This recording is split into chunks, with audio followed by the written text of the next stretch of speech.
Okay, this is Ringwalk Media in association with Bartlett Carter Racing and Red Lion Specialist Cars. Mr. Ricky Hatton, how are you, sir? I'm great, yeah. Never better. Got a bit of a sweat on? Yeah, a bit of a workout. I've been in training the lads this morning. They've done the strength and conditioning day today, but I've had a couple of youngsters in. Our Jack, who's got a fight coming up at weekend, quarterfinals of the ABAs. We're very proud of him.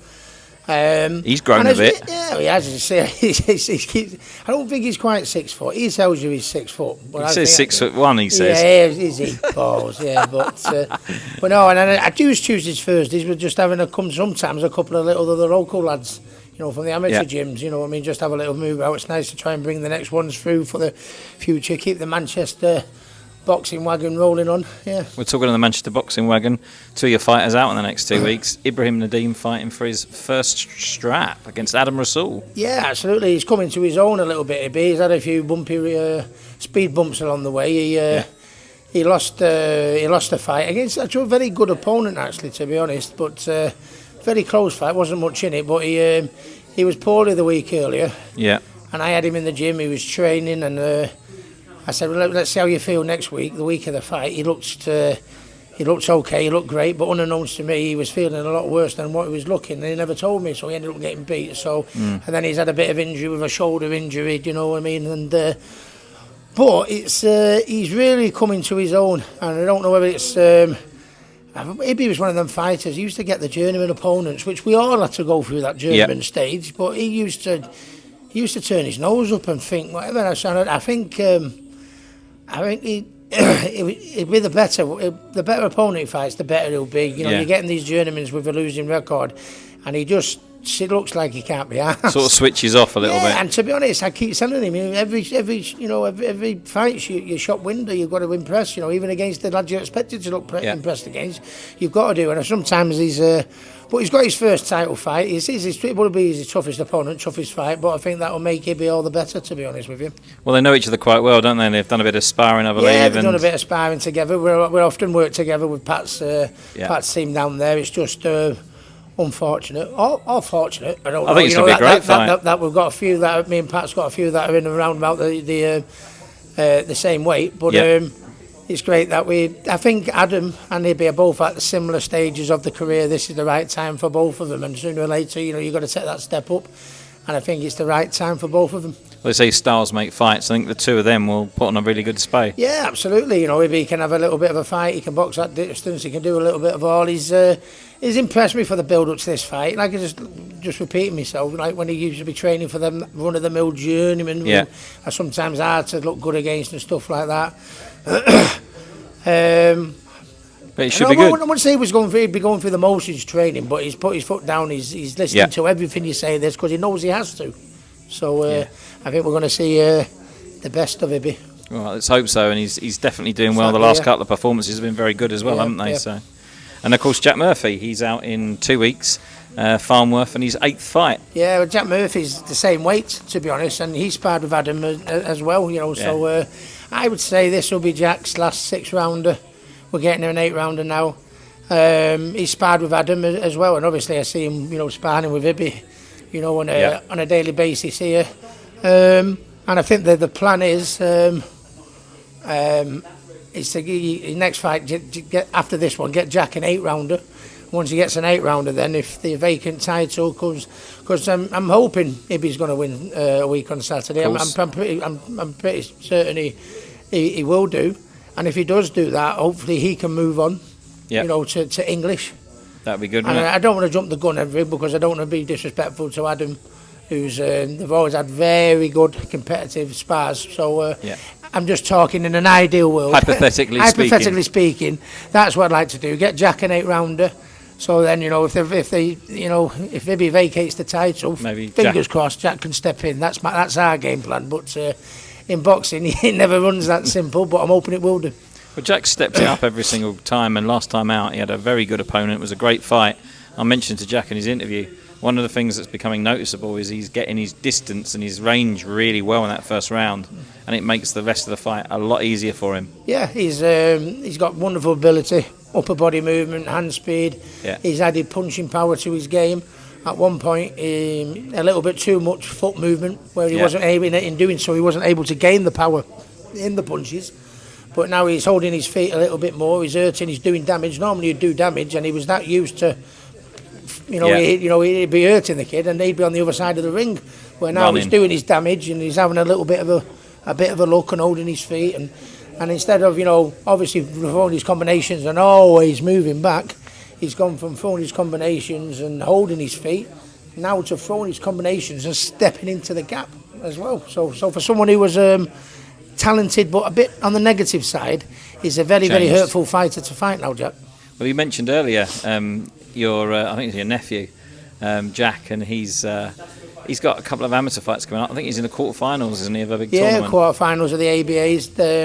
Don't know too much about the opponent he's fighting, but he's looking good, isn't he? Very good. He's dedicated. He works. Obviously, Matthew's Magic Hatton Boxing Gym.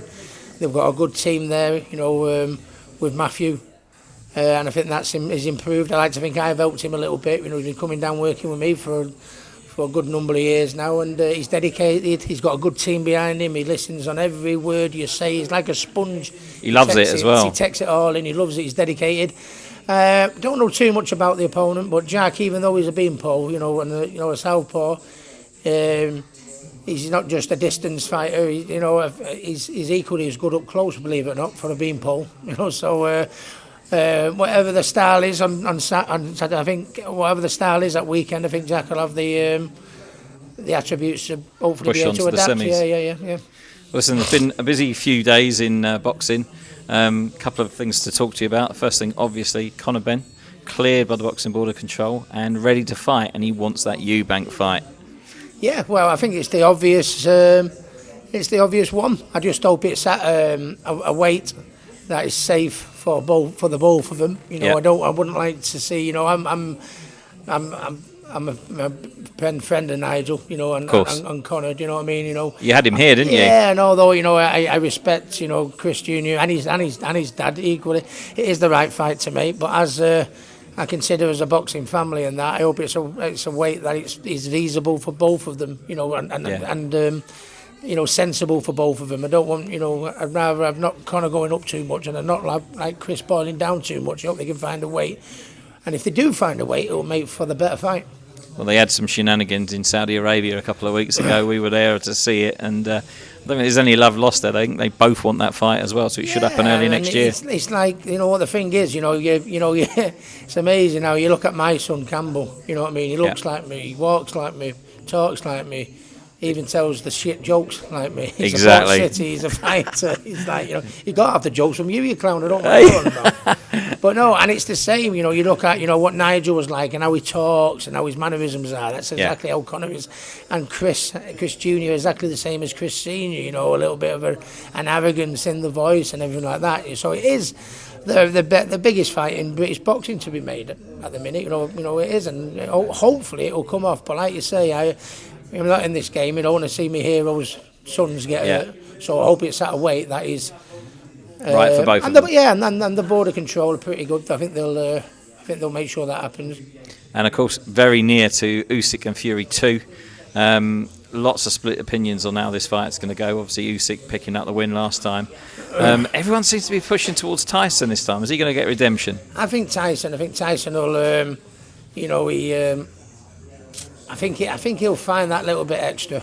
You know what I mean? I think he's a lot bigger man than Usyk. Got the reach advantage. He's got the height advantage, the weight advantage. He can box southpaw, orthodox. He's a nightmare. You know what I mean? And along with the size and that. I was watching the fight last time and I thought, Usyk is unbelievable talent. Fighters like Usyk don't come along too often. But for him to be bullied round the ring, by the smaller man, the shorter man, I think he got his game plan a little bit wrong. I think he needs to give ground a little bit more, hold his feet. When he held his feet, he hurt him with an uppercut, you know what I mean? Yeah, he did. Just hold his feet, hit him hard as he comes, keep the movement short. When he gets close, don't be scared to just lean on him and put that extra weight, on top of him, Yeah. and something like that, and just like one voice in the corner, just so it's that you can take the instructions on a little bit clearer. It's all right, you know. They're saying about there was too many voices in the corner, and I think poor John's copped for a lot of the blame. You know, if John's the one giving the advice, that's fine. That's fine by me. But John's got to be the only one. That's the thing. That's the most coaches are saying. There shouldn't be that many voices coming from here, there, and everywhere, and it doesn't matter who it is. And it's quiet in that arena, so you can hear them all as well. So you know, it's got to be. You know, if it's up to Tyson who he wants to be the main voice, and if it's John, it's John. But it has to be that one voice, I think. You know, for Tyson to take, you only got that minute. And you've got to, you know, when you're knackered and you're tired, your hearing's not quite as good. Yeah. when your ribs are hurting, your head's bouncing, your head's pounding, you want to be able to hear them instructions.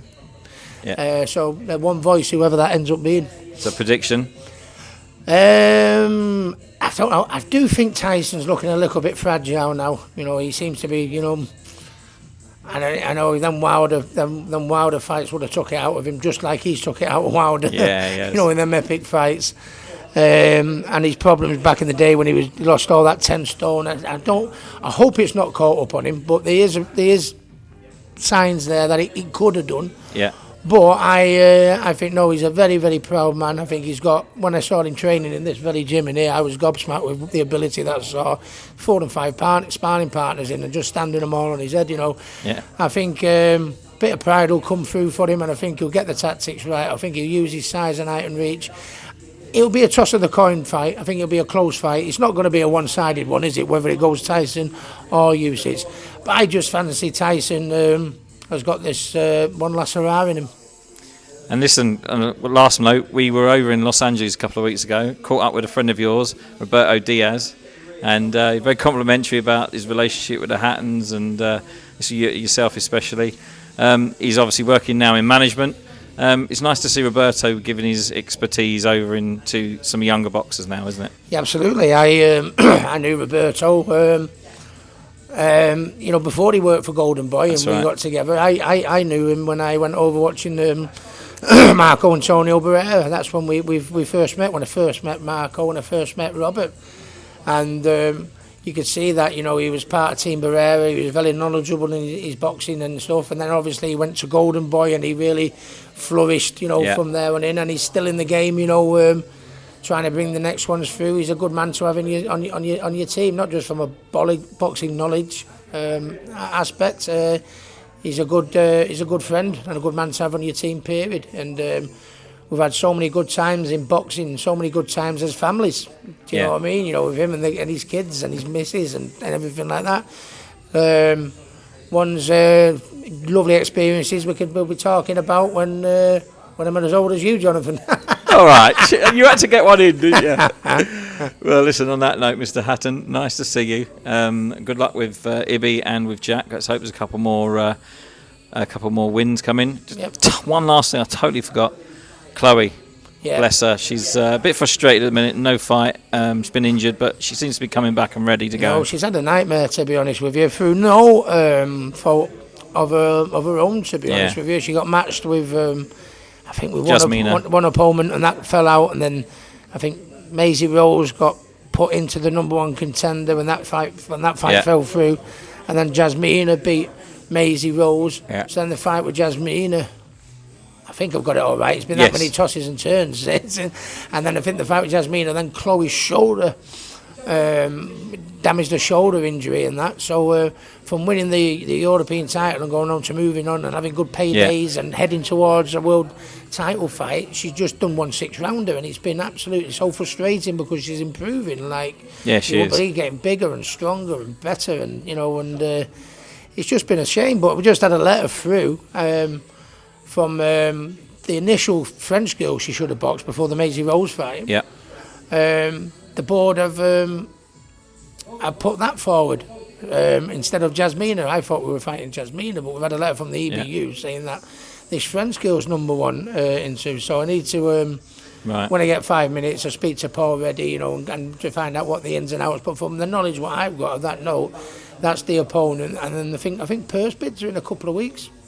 So Jasmina's not going to fight Chloe now. It doesn't. From what I've got with that letter, which is a shame, we're very close to the Jasmina and they know each other very well. And even, you know, and it had been a very, very tough fight for us, but that's what the board have ordered, and I'm talking about only got it through a matter of days ago. Right. You know, so well, let's keep fingers I think crossed. that's where we're at. But obviously, she can. If Jasmina keeps winning like she's winning, obviously the opportunity will come up for her again. So it's been a horrific time for Chloe. But I mean, I think she keeping her head focused, and stuff like that, staying in the gym and stuff like that. Is. It goes to purse bids, injuries, gone to purse bids, that's been cancelled, then the date's been cancelled, then the deal's been agreed, then it's not been agreed, then one of them gets beat, and it's just been a nightmare. But hopefully some good news on the horizon in the forthcoming weeks. Well, we'll send our best wishes to Chloe and hope that we get to see her hopefully the end of this year, but if not early next year, mate. So. Ricky, thank you so much for your time, mate. And we'll see you again soon.